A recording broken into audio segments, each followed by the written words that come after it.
Hello, I'm Dana DeRico, and welcome to Sonoma County Today. Today we're going to talk about food and wine of Sonoma County. What a great way to begin the year. The food and wine here in Sonoma County is really great. So let's join Darek Trowbridge, who is a winemaker at Old World Winery and owner, and Helena Gustavsson Giesea, who is of Helena's Kitchen, and she is a private chef. So welcome to the show. Thanks, Dana. Good to be here. You brought some beautiful bottles of wine and food. I don't know how you knew, Helena, that tuna is one of my favorites. Oh, I had no idea, but I'm very happy to hear. Yes, so. I love tuna. Anyway, Darek, why don't you tell us a little bit about yourself and the wine that you produce here in Sonoma County?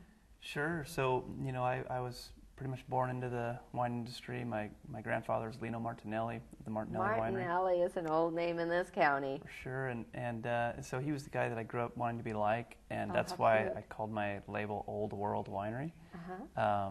And so I went to school, got a master's degree to make wine. I didn't like the wines that I was making.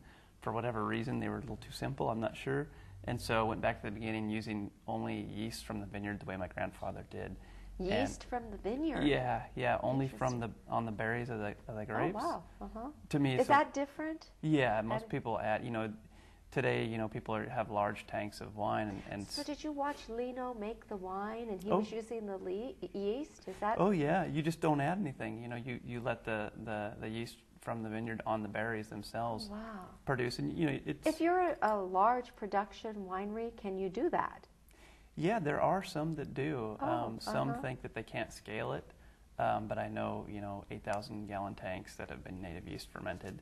So native yeast is another term for it. I like the term yeast from the vineyard myself. Yes. So it does scale up, but my scale is a ton at a time. So we're trying to make little artisan, unique Ways. Yeah, just true. What's the term? True. You kind of work with the individual Right. product that you have. Yeah, we want the vineyard to speak for itself. How interesting. Yeah, be unique. So. Yes. Yeah. I guess you can do that if you're small. You're a small winery. Yeah. What's your yeah. case production? 2,500 cases. Yeah, that's a small winery. Yeah, we're real small, real small. But it's a darling winery. But yeah, it's fun. The site that we have was originally built in 1916, and William Salem Winery was actually there making wines in the 80s, and they made my grandfather's Jackass Hill there, incidentally. And so when it came up, we thought, okay, well, let's try to make this place a go. So we bought it 3 years ago. Does somebody make Jackass Hill still? Oh yeah, Martinelli. label? My Martinelli. uncle Lee Martinelli and my family. Lee. Yes, I know your Uncle Lee. Oh, yeah. Martinelli. Oh, yeah. He's been around a long time also, Oh yeah, for sure. making wines and such. So great. And then I brought 2 wines, the Cabernet that we make and a Chardonnay as well, both from vineyard descendants. Now, how did you make the Cabernet and how did you make the Chardonnay that makes it different from all the others? We just use one block in a vineyard, and this Cabernet we actually blended with some Syrah that was grown right next to it, and so we picked them together and fermented them together, and from there we barrel aged them for 2 years. And with the reds, we actually do treading. So every ton of red grapes, we take the berries off of the stems, and the berries go into a 1-ton bin, and then from there we get in and we tread them, just the way by foot, barefoot. Oh yeah. Every ton you do Every that? ton Oh of red. my goodness! Yeah, you do Yeah. that. It's a gentle way to break the grapes, and that's why we continue to do it. And Does that make a difference? You think to Yeah. gently break the grapes rather than? Yeah, it does. To gently break them makes less leaching of bitter tannins. So do you think that's your niche? Because recently we've had Sonoma State on with their Wine Institute, and they were talking about how they train the students to go with the flow of the industry, be flexible and unique, and find a niche to try to teach people how you have to do that to get recognition or to stand out alone.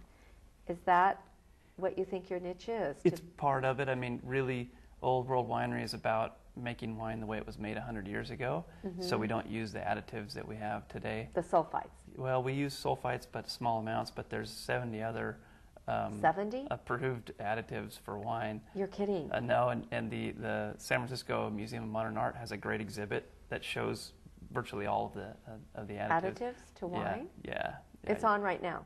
Yeah, that's going right now. It goes until April, I think. Oh my, It's that's interesting. it's a Now, good what about exhibit. certified organic? If you Certified organic. Well, the only one that I know for sure is certified Demeter. A winery that's certified Demeter, which is biodynamic, that can't add anything. That you have to use the yeast from the vineyard. You have to. certified Demeter. That's right. I've heard that word before. Demeter is the worldwide certification for biodynamic, and Oh, I see. and That's there's why I've heard quite a few certified wineries in Sonoma County, or Demeter? in California. In California, Yeah, how yeah. many are there? Maybe 12 actually in California. That's not very So many, that's not really, quite in a the few. big picture. But In the old but days, there was, even 10 One. years ago, yeah, there was 2. now there's a dozen. Yeah. Is it? I guess that's hard to get there, huh? Yeah, that's the hardest certification to get for sure. Is it? Oh yeah. And that's because you can't add anything. You can't add anything, and that's not the way. Certainly the way I was trained to make wine when I did my master's degree. No. I was trained to use all the tools that they have today, and I didn't like mostly where the tools took me. I mean, it's nice to have those tools if you have to use them, and there are situations where that Where you have to. Yeah, where that can come up, and you get to make a choice. But we always stick with our plan, which is to make it, the way it was done 100 years ago, essentially. Mm-hmm. Do you have a website? Yeah, oldworldwinery.com. Oldworldwinery.com. Yeah. And a phone number, 490-6696? Yeah, area code 707. You bet. Yeah, 490-6696. So that's good to know. So that, I guess, is your uniqueness is that 100 years ago, hand or foot stomping. Yeah, foot stomp. Foot stomping all the grapes. That part of it's fun. It involves the community. A lot of our wine club members want to get there, and they get a T-shirt, and we jump in and we stomp, and everybody has a lot of fun. It's kind of a party, and so it's a good event. Isn't And that we do funny? it every vineyard that we harvest gets one of those. You're bringing back such an early memory. My grandpa, Alberto Darek, in the barn, he would come. I was just a little girl before I started school, Wow. and he would have his grapes. He'd pick some, and I can remember him washing my feet and making me get in because he couldn't get in and stomp, and make me get in and stomp the grapes. Isn't that hilarious? I was probably 4, I love it. 5 I love years it. old, and I remember being in the middle room of that dark barn, and I was there, and I'm going, why am I doing this? And you probably remember all the smells and everything that was going on. Oh, yes, and yes. And I had another memory with my other grandfather. They had a ranch out Dry Creek right next to Fry, which is now Gallo. Oh yeah. And I would go with him up to the winery to deliver the grapes. And I was 5, 6. And he had a sled that the tractor pulled, and all the grapes were in boxes. And then I remember, today it would never happen. I can remember, just look up. There was this little narrow bridge, and you walked over the barrels and looked down at these barrels. Yeah. And I remember him saying, now don't fall off. He says, you'll fall in there and they'll just crush you up and make me wine out of you. And I was so afraid, but he made me go. And it was it seemed so dangerous. Oh, yeah. Today that would never happen. No, but there's still plenty of dangerous things that go on daily. Yeah, isn't that a hoot? Oh yeah, I Yeah, love it. and I'll tell you what else he said off screen.